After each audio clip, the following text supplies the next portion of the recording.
ওই জামানায় বনি ইসরায়েলের লোকটি যুবক সারা রাত্র ইবাদত করিয়া যুবক সারাদিন ভর ইবাদত করে, ইবাদত থেকে সে মাহরুম হয় না। এলাকার বকাটা ছেলে পেলে যারা ছিল তারা সিদ্ধান্ত নিলে আমাদের এই বন্ধু তো সারাদিন রাত ভর ইবাদত করে, তো এটা কেমন বুজুর্গ, একটু পরীক্ষা নিরীক্ষা করার দরকার। বলে কি করে টেস্ট করবো সে বুজুর্গ না দুষ্ট? বলে একটা কাজ করো, এলাকার একটা পতিতা মেয়েকে ধার করো, একটা পতিতা নারী যে টাকার বিনিময়ে দেহ ব্যবসা করে, ওকে প্রচুর পরিমাণে টাকা দিব, ওই মেয়েটাকে আমরা লেলায় দিব, তার খানকায় পাঠায় দিব, আর সে ওই মহিলা ওই পুরুষের সঙ্গে জানা করবে, জানা করার পরে আমরা তারে ধরে নিয়ে আসব। তো মহিলারা ঠিক করছে যে আচ্ছা তুমি ওই বেটার সাথে যে জানা করবা, তুমি যে সময় জানা করবো আমরা ওই তার খানকা আছে, এই খানকার ভিতরে সে ইবাদত করে আমরা ওত পেতে থাকবো, তারে ধরে নিয়ে চলে আসবো। এরকমের দুষ্ট আগেও ছিল, এখনো আছে। একটা ভালো মানুষ চলতেছে, চলুক না, ওর উৎপাত করার দরকারটা কি? চলতেছে, এখনো আছে, আগামীতেও থাকবে। শয়তান কিন্তু হাত গুটে বসে নাই, ও কিন্তু ওর কাজ চালাইতেছে, কিন্তু ইমানদার কিন্তু হাত গুটে বসে নিচ্ছে। আপনি কি মনে করেন শয়তান কি তার এক সেকেন্ড দায়িত্ব ভুলে গেছে? হ্যাঁ, সে কিন্তু এক সেকেন্ডের জন্য বসে নাই, ও কিন্তু ওর কাজ চলতেছে। আমরা কিন্তু বেহুদার সময় নষ্ট করতেছি।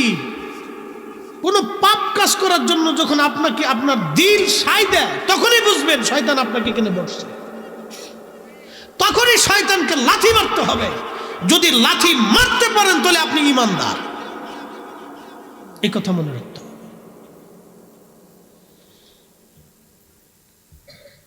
বন্ধু আমার খুব মনোযোগ দিয়ে নয়, যুবক আবিদ, ও তো আল্লাহর ইবাদতে মশগুল, দুনিয়ার কোনো খেয়াল তার নাই। একটা পতিতা নারীকে হাওলাত করা হলো টাকা দিয়ে ভাড়া,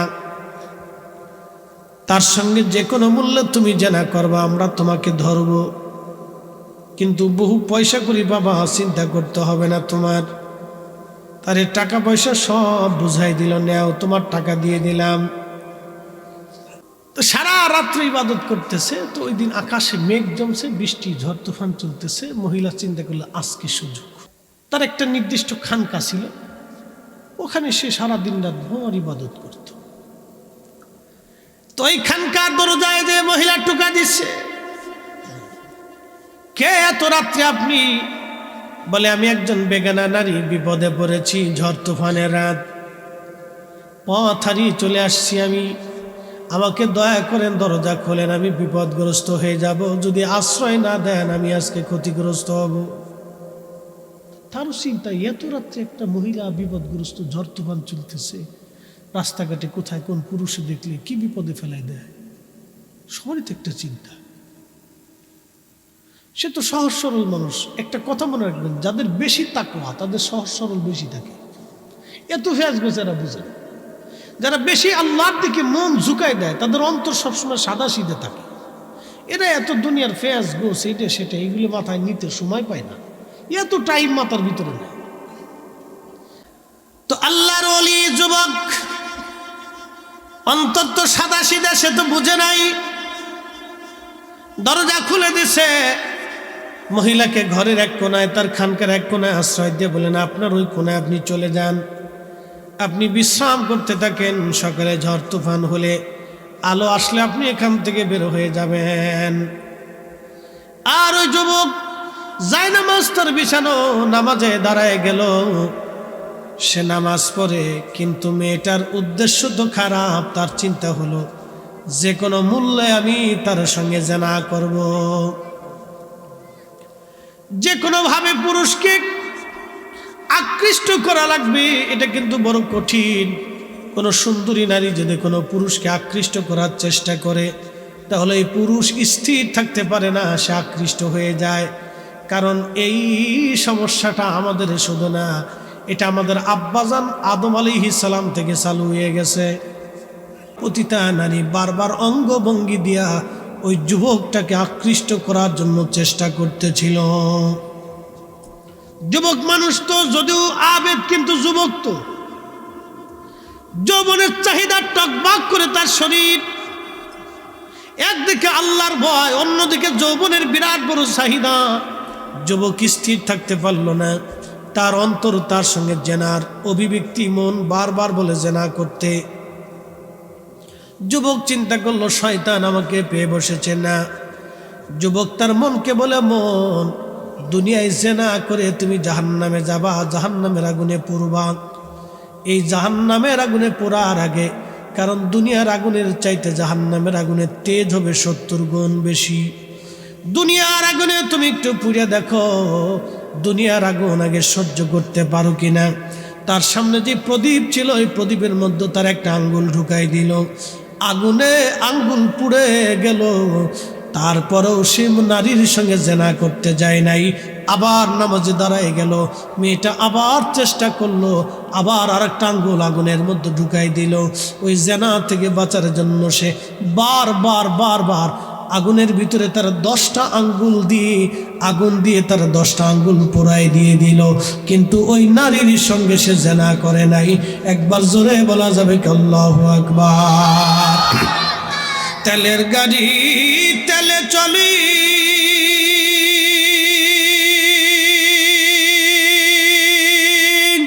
হাওয়ার গাড়ি হাওয়ায় উড়ে, বিনা তেলি চালায় গাড়ি নবী সুলাইমান।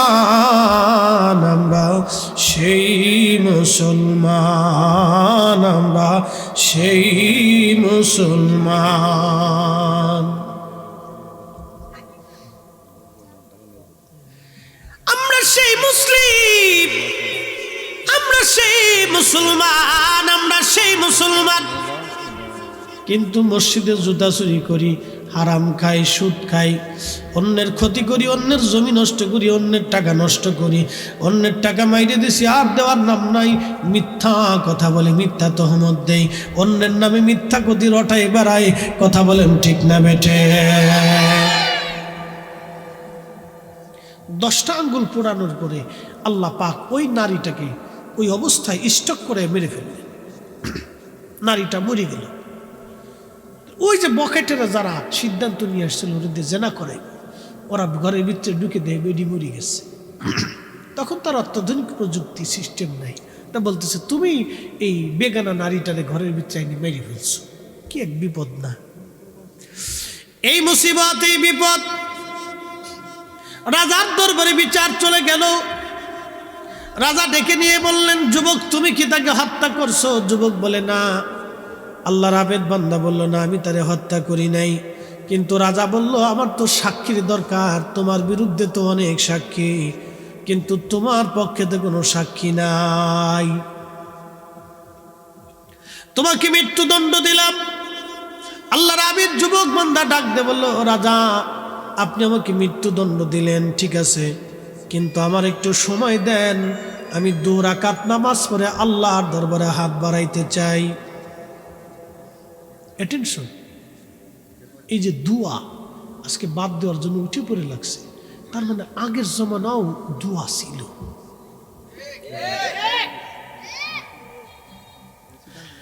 আল্লাহর কোরআন বলতেছে, ইয়া আইয়ুহাল্লাযীনা আমানুস্তাঈনু বিস-সাবরি ওয়াস-সালাহ।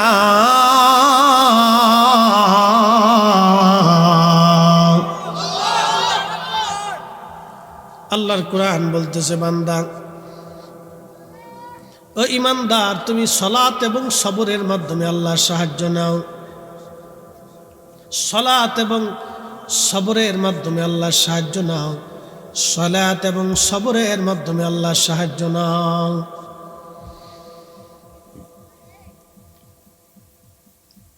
যুবক নামাজ শেষ করে হাত বাড়াইছে, একসাথে বলবেন আল্লাহু আকবার। আল্লাহর কোরআন কি বলে? সালাতের মাধ্যমে কার সাহায্য? সমস্ত ওলিদের জীবনীতে আসছে, কেউ বিপদগ্রস্ত হলে নামাজ পড়িয়ে হাত বাড়াইতো। আর আমরা নামাজের পরে বেদাত হয়েছে দোয়া। শয়তান কত কোয়ালিটির বেরিয়েছে বুঝতে পারছেন? টুপিওয়ালা শয়তানও আছে। কি কথা কর না, টুপিওয়ালা শয়তানও বেড়ে গেছে। কোরআন বলতেছে সালাতের মাধ্যমে সাহায্য চাও, তো সালাতের মাধ্যমে আল্লাহর দরবারে যুবক হাত বাড়াইছে, আবিদ আল্লাহ রব তুমি জানো আমি তো কোনো অপরাধ করি নাই, আর আমি যেটি অপরাধ করি নাই এই অপরাধের শাস্তি তুমি আমাকে দিবাও না, আমি ওটাও জানি, কিন্তু আল্লাহ ওরা আমাকে মৃত্যুদণ্ড দিবে, মেরে ফেলতে চাচ্ছে। রব্বুল আলামিন এই অবস্থায় যদি আমি মৃত্যু হই, মরণ বলে আমার কোনো ভয় নাই, কিন্তু আল্লাহ আমার ভয় হচ্ছে এই অবস্থায় যদি আমি মারা যাই তাহলে দুনিয়ার আবিদ এবং আলিম যারা আছে তাদের কলঙ্ক হয়ে যাবে।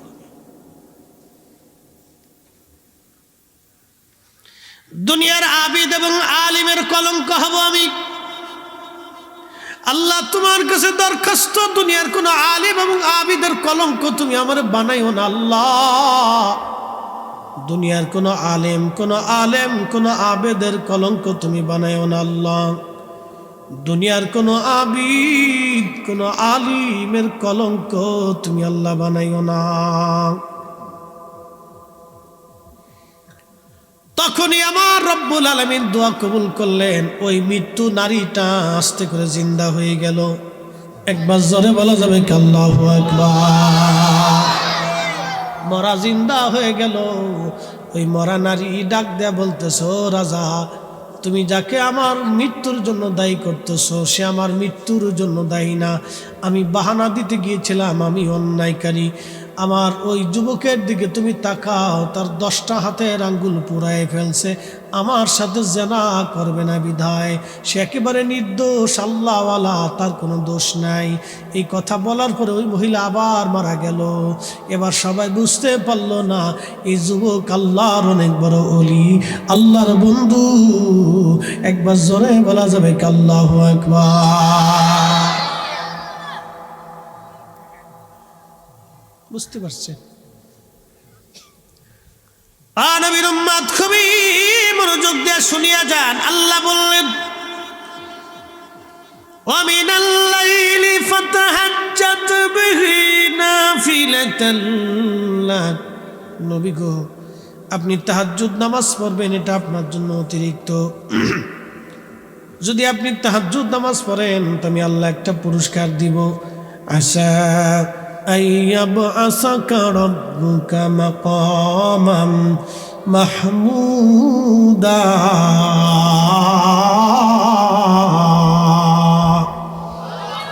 শ্রেষ্ঠ নবী দিলাম রে তরিয়ে নিতে রোজাসুরি, পথ না ভুলি তাই তো দিলে পাক কুরআনের বাণী।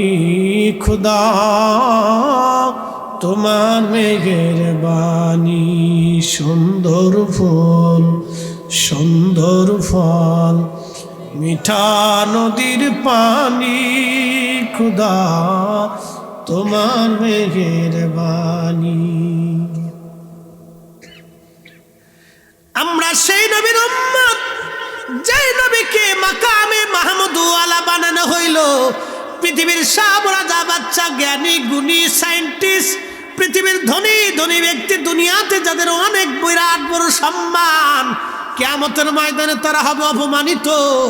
কিন্তু আমার নবীকে আল্লাহর সে আল্লাহর ডান পাশে মাকামে মাহমুদের আসনে বসাইয়া ইজ্জতওয়ালা বানাইবে। আমরা সেই নবীর উম্মত, আমরা সেই নবীর উম্মত, আমরা সেই নবীর উম্মত, আমরা সেই নবীর উম্মত। দুনিয়াতে যারা শর্ট পরা ছিল, সালা পরা ছিল, মোটা কম্বলের এই পোশাকের অধিকারী ছিল, কিয়ামতের ময়দানে তারা হবে অধিক সম্মানিত। আল্লাহর নবী ডাক দিয়ে বলেন, উম্মত, আমার উম্মতের মধ্যে এমন কিছু উম্মত থাকবে যাদের চুল থাকবে এলোমেলো, পোশাক থাকবে ময়লাযুক্ত, তালিযুক্ত, সিরা। এমন ব্যক্তিরা যদি আল্লাহর দরবারে কিছু চায়, আমার মালিক আমার আল্লাহ তাদেরকে ফিরাই না। এই জন্য পৃথিবীতে নিজেকে শ্রেষ্ঠ বলার কোনো অধিকার নাই। কারণ কোনো আলেম যদি বলে আমি শ্রেষ্ঠ, বুঝতে হবে এটাই শয়তান।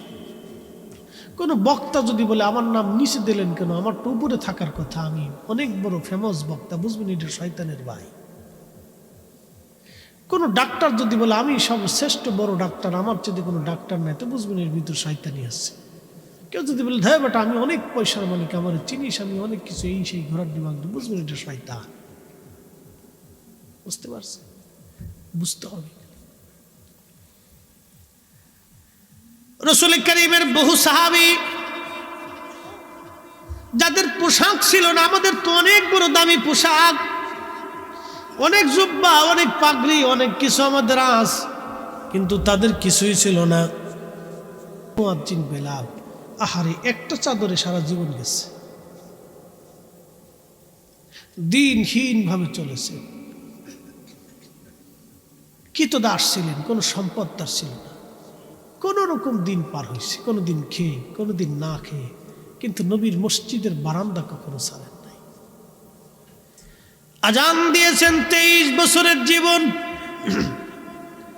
পৃথিবীতে এত বড় দামি মুয়াজ্জিন আর কখনো হবে না, এত সুন্দর মুয়াজ্জিন আর কখনো হবে না, এত বড় ফয়েজালাক মুয়াজ্জিন আর হবে না। আমি বিরাট ওয়াজ করতে গেলে সময় চলে যাবে, মূল আলোচনাটাই শেষ করে দেই। নবীর মসজিদের মুয়াজ্জিন বেলাল দীর্ঘদিন ধরে আপনারা জানেন ইসলামের জন্য সবচাইতে বেশি পরিমাণে মার রিমান্ড যার জীবনে হয়েছিল তিনি বেলাল। শুধু 1 আর 2 দিন না, মাসের পর মাস তাকে মারা হতো। আহা, কি কঠিন নির্যাতন তাকে সহ্য করতে হয়েছে। এত পরিমাণে অত্যাচার ইসলামের মধ্যে আর কারো নসিব হয়েছে না। আল্লাহর নবীর দরবারের মুয়াজ্জিন হয়ে গেলেন তিনি। চেহারায়ও না, লাহানেও না, শিক্ষায়ও না, অর্থ করিতেও না, বংশীয় ভাবে না, শুধুমাত্র অন্তরের কারণে নবীর ভালোবাসার জন্য তিনি আজ মুয়াজ্জিন হয়ে গেলেন। বিরাট বড় মুয়াজ্জিন, দামি আমার নবীর ইন্তেকাল হয়ে গেল। অনেক লম্বা ওয়াজ। আল্লাহর হাবিব ইন্তেকাল হয়ে গেলেন। ইন্তেকাল যেই দিন থেকে হযরত বেলাল আর সেই দিন আর কোনো দিন আজান দেন নাই। নবীর ইন্তেকালের পরে কোনোদিন বেলাল আজান দেন নাই। মাত্র 2টা আজান বেলাল দিয়েছিলেন, আর একটা আজান হাসরের মাঠে বেলাল দিবেন। আল্লাহু আকবার। একটা আজান বেলাল দিয়েছিলেন মসজিদে নববীতে, আর একটা আজান দিয়েছিলেন বাইতুল আকসায়। আল্লাহর হাবিবের ইন্তেকাল হয়ে গেল। সমস্ত সাহাবীরা পাগল পানা। হযরত বেলাল আবু বকরের কাছে এসে বলেন, আবু বকর আমার বিদায় দাও। আপনারা তো জানেন সন্তান মরে গেলে মা সন্তানের পোশাক ধরে ধরে কাঁদে, সন্তানের খাটের মধ্যে সে কান্দে, সন্তানের কবর দেখে দেখে কবরের পাশে বসে বসে মা কান্দে। ঠিক কিনা? চিরসত্য। কেউ না থাকলেও মা কবরের অদূরে বসে বসে কাঁদতে থাকে। আহা, এটা হলো সন্তানের প্রতি মায়ের ভালোবাসা। নবীর সাহাবী এত পরিমাণে বেলাল নবীকে ভালোবাসতেন। ইন্তেকালের পরে রওজা দেখলে কাঁদে, হুজরা শরীফ দেখলে কাঁদে, জান্নাতুল বাকি দেখলে কাঁদে, রিয়াজুল জান্নাহ দেখলে কাঁদে, আল্লাহর নবীর বাসন দেখলে কাঁদে, জুব্বা দেখলে কাঁদে। সহ্য করতে না পারে আবু বকরকে বলল, আবু বকর বিদায় দাও, আমি চলে যাব। বিদায় নিয়ে চলে গেলেন সিরিয়া। বহুদিন পার হওয়ার পরে বেলালকে আল্লাহর নবী স্বপ্নে দেখায়া বলতেছে, বেলাল রে কতদিন হলো তুমি আমার জিয়ারতে আসো না রে বেলাল, কতদিন হলো তুমি আমার জিয়ারতে আসো না বেলাল। আমি নবীর জিয়ারতে, তুমি আমার সঙ্গে কেমন জুলুম শুরু করছো বেলাল, কেন আসো না বলো? একজন সাহাবী নবীকে কি পরিমাণে ভালোবাসা দিলেন, নবীজি নিজে মদিনার থেকে স্বপ্নে থেকে ডাকতে গেছে, আয় আয় বেলাল আয়। নবীজির স্বপ্ন হলো বাস্তব। মান রানি ফিল মানামি ফাকাদ রাল হক, যে আমার স্বপ্ন দেখলো সে বাস্তব। আমি নবী দেখছে, আমি নবী দেখলো, আমি নবী দেখলো, আমি নবী দেখলো। হযরত বেলাল রাদিয়াল্লাহু আনহু স্বপ্ন দেখার পরে রওনা হয়ে গেল। দেরি করলেন না, মদিনায় আসছেন। আহারে, মদিনায় সবুজ মিনার তখন ছিল না। ওই রওজা শরীফ তখন খেজুর পাতার ছাউনি ছিল। ছাউনি দিয়ে আম্মাজান আয়েশার হুজরা মুবারকের ভিতরে নবীকে দাফন করা হয়েছিল। কাঠের জালি দিয়ে রওজা শরীফ ঘিরে রাখা, ওইখানে যায় বেলাল বসে বসে কান্দে আর বলে, নবী গো আমি আসছি, গোলাম আপনার কদমে হাজির হয়ে গেছে। ইয়া রাসূলুল্লাহ আমি আসছি, নবী গো আমি আসছি, গোলাম আপনার কদমে হাজির। এমন সময় নতুন মুয়াজ্জিন এসে দেখলো নবীর মুয়াজ্জিন ফেরত।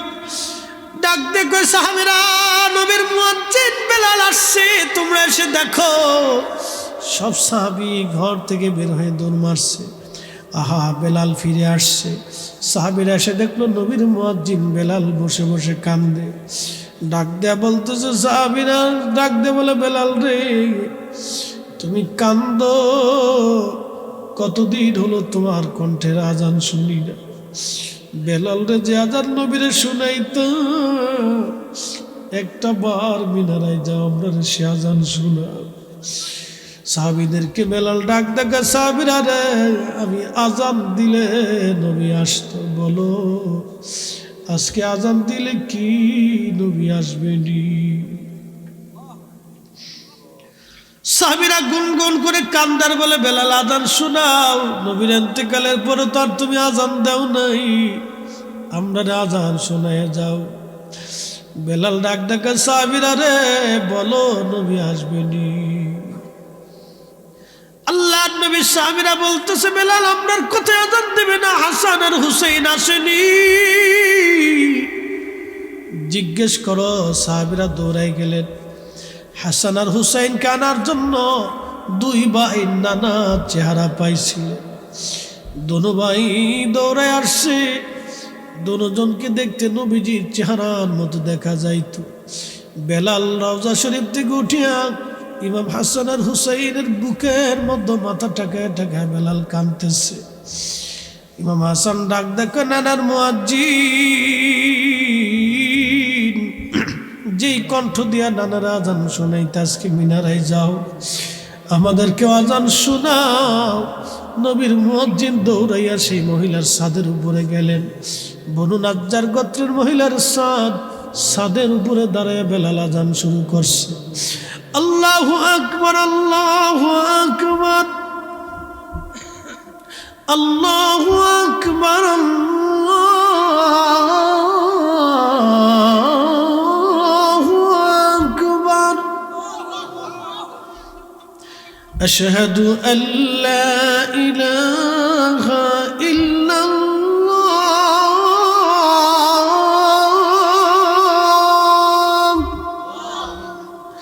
সারা মদিনার ভিতরে আজানের আওয়াজ ছড়িয়ে গেল। ফজরের সময়, তাহাজ্জুদের সময় সারা মদিনা নীরব, আজান ছড়িয়ে গেছে। আজান শুনে সাহাবীরা বের হইয়া ঘর থেকে দৌড় মারছে, বেলাল আসছে রে,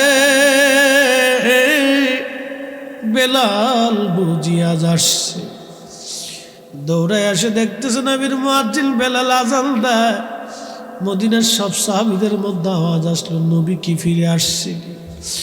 নবী বুঝি ফিরে আসছে রে, নবী বুঝি ফিরে আসছে।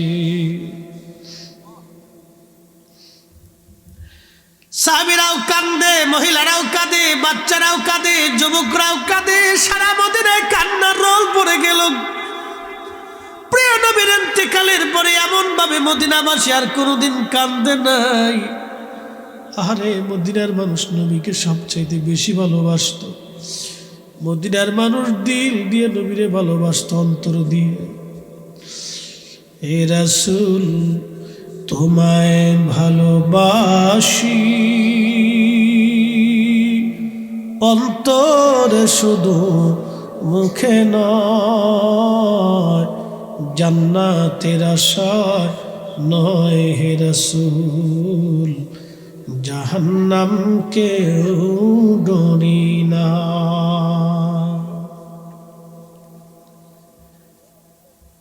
বেলাল যখন আজান দিতে, আশহাদু আন্না মুহাম্মাদার রাসূল,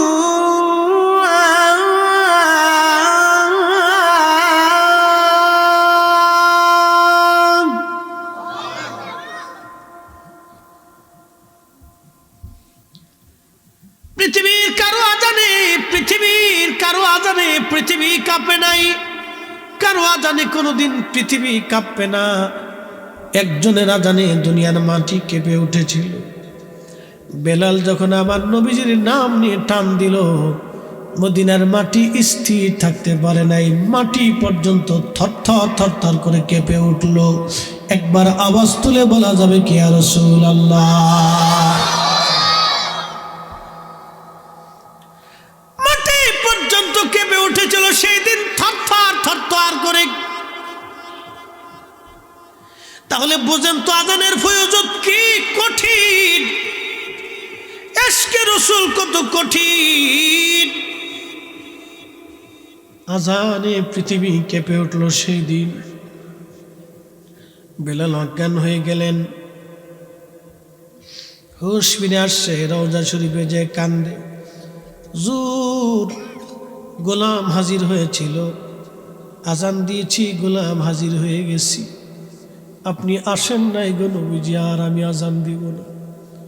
চলে গেল। নবীরা আসে বিরহ ব্যথা নিয়ে, আর কোনোদিন মদিনায় ফিরে আসেন নাই। সিরিয়ার দামেস্কে চলে গেলেন, ওখানে তার ইন্তেকাল হলো। সারা জীবন বিরহ বেদনা নিয়ে চলে গেলেন, আর কোনোদিন বেলাল ফিরে আসেন নাই, কোনোদিন তিনি আর ফিরে আসেন নাই মদিনায়। ও নবীর উম্মত, এই জন্য হযরত বেলালের ভালোবাসা থেকে বুঝতে পারি নবীকে অন্তর দিয়ে ভালোবাসতে হয়। নবীর আশিকেরা দিশেহারা মরণের ভয় করে না, প্রেম তো মরে না। প্রেম করেছেন ওয়াসকরুনি, মুখের দন্ত ভাঙলেন তিনিও। নবীর প্রেমী হযরত হানজালা ঘরে থাকতে পারে না, প্রেম তো মরে না। আল্লাহুম্মা সাল্লি আলা